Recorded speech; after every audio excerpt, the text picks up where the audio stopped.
Probably worth a discussion while we're getting ready to cook a meal out here at camp.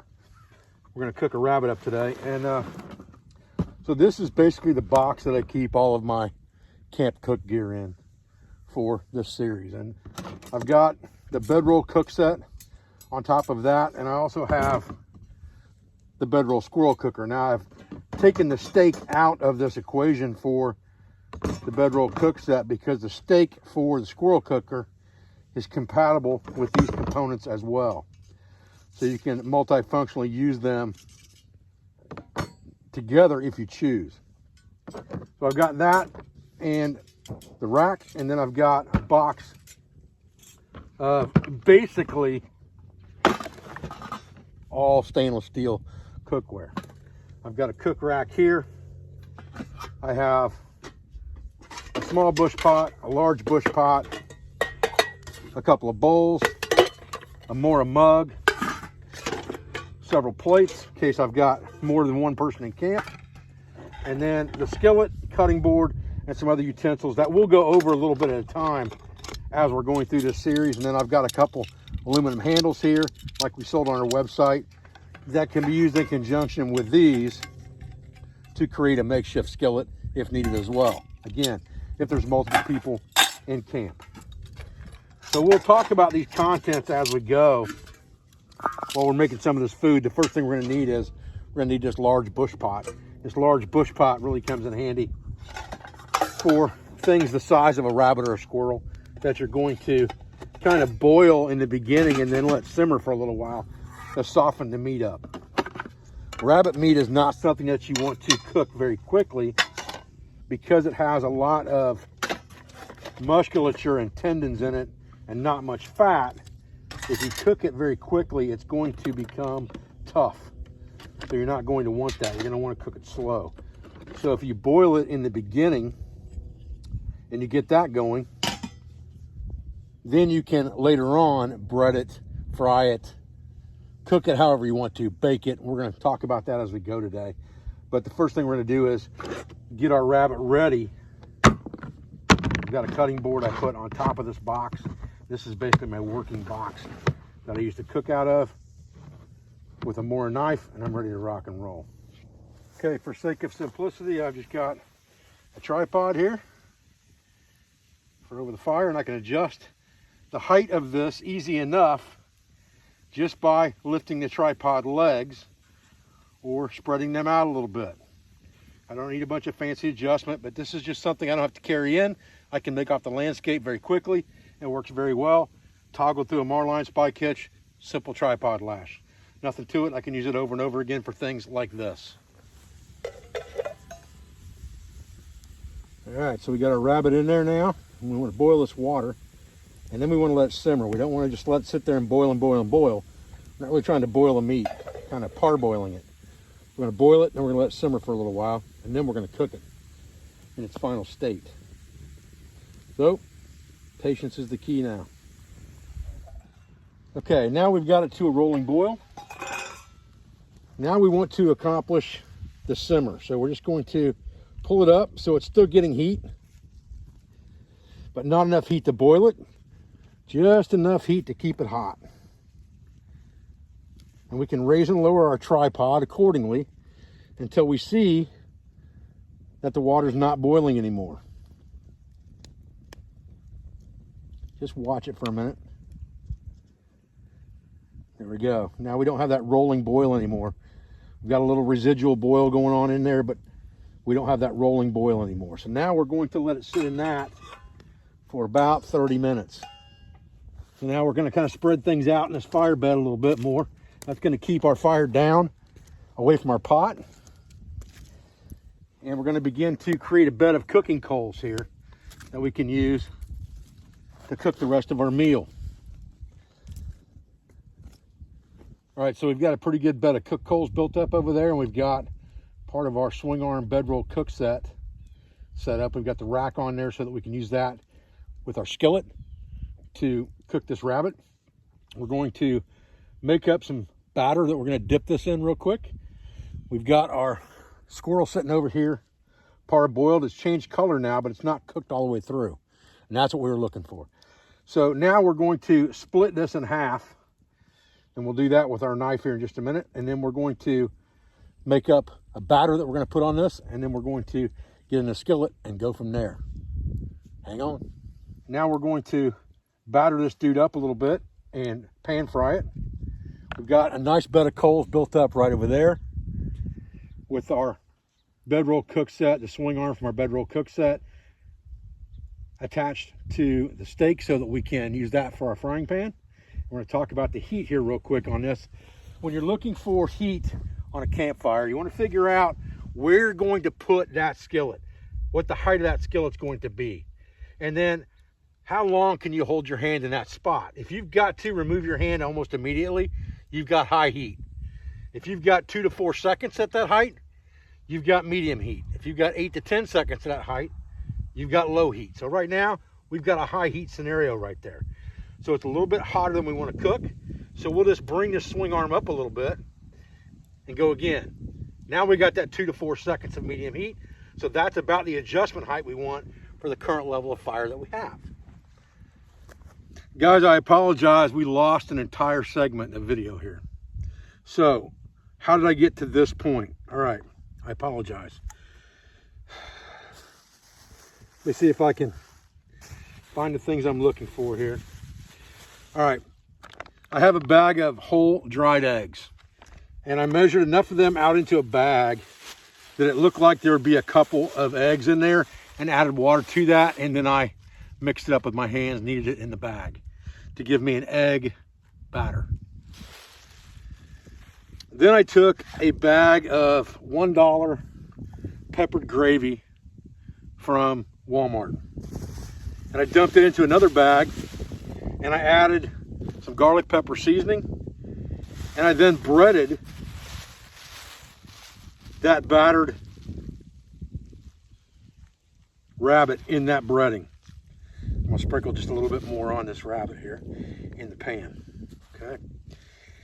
We coated the pan with olive oil, and now we're ready to cook this rabbit. And I apologize that I missed a nice long segment there of all of that preparation, but it's pretty simple. All right, so we flipped them over now. Get a nice breading on there. Looks really, really good. Get the lid back on there. Let her keep on cooking. Okay, so we are finished here as far as cooking the rabbit goes. So we're going to set that over here off to the side for a minute. We're going to use this same skillet. We're just going to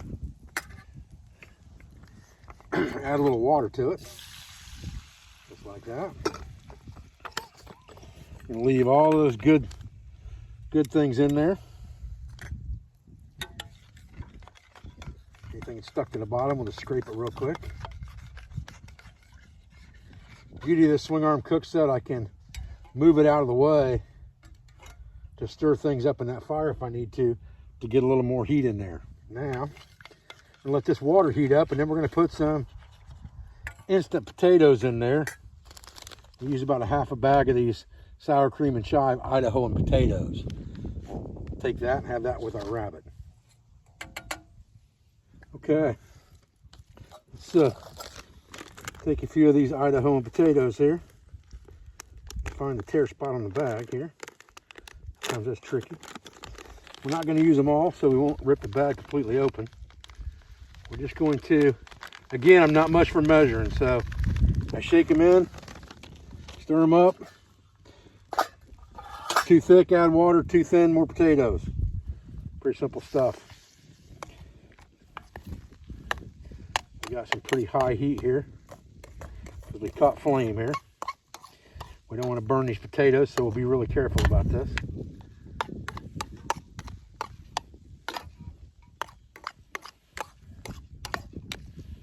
Kind of move it back and forth over the flames a little bit.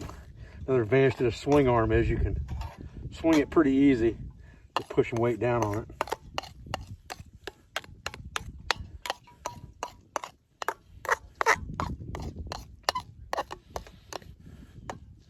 Those look pretty good, really. We'll just let them sit and kind of put the lid on them and set them off the fire for a minute, let them stay warm.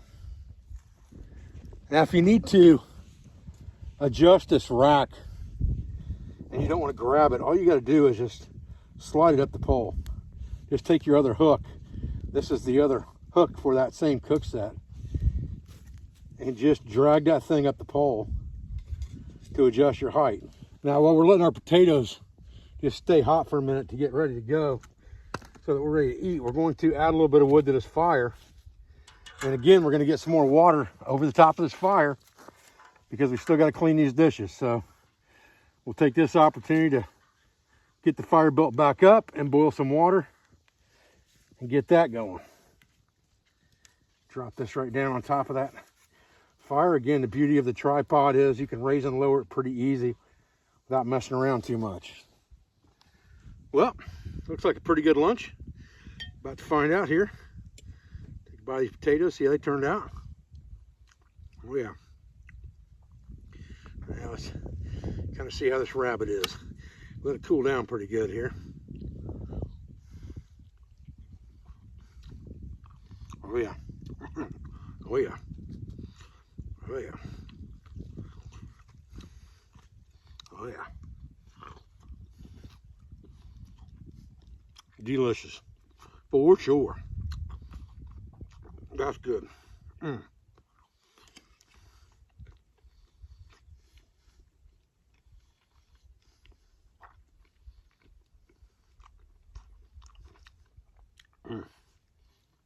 Rabbit's always chewy, but doesn't bother me any. I like it.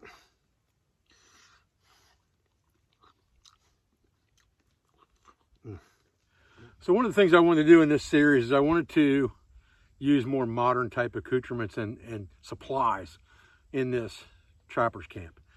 And one of the things that I used buckets a lot in the Journal of the Yurt, and I'm going to use quite a few of these tubs, probably 4 of these tubs in this series, because they're really good for storing things. They're good for separating things.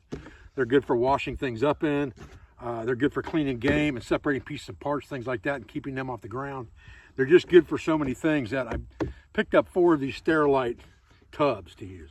And one thing that I picked up to use in conjunction with that was this wash basin. And it basically has a drain in the bottom of it that you can take all the way out, or you can open and close it.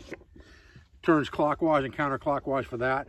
It has a drying rack here, and you can use this entire thing to store your dishes in or dry your dishes in, and it drops into one of these Sterilites. So you can take that and drop it in. Make sure that you have the drain closed.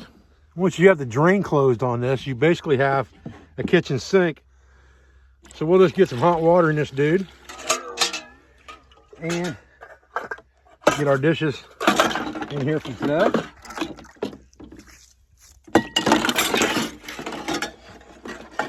This is some really, really hot water. So, and I had most of this soaking over some heat to loosen everything up inside of it. And the good thing about this is you can kind of just set this stuff aside for the moment on a drying towel.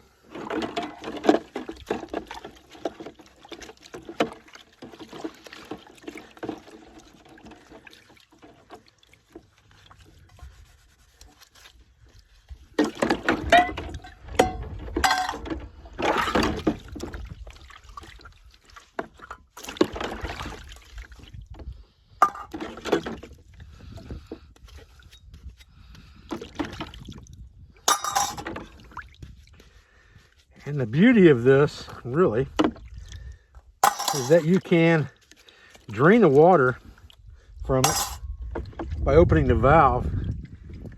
The water drains into the tub below it, so it's not draining out onto the ground.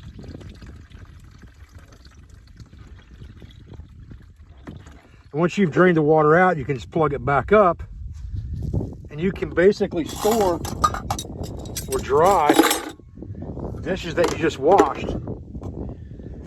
Just stand up and dry in this bin.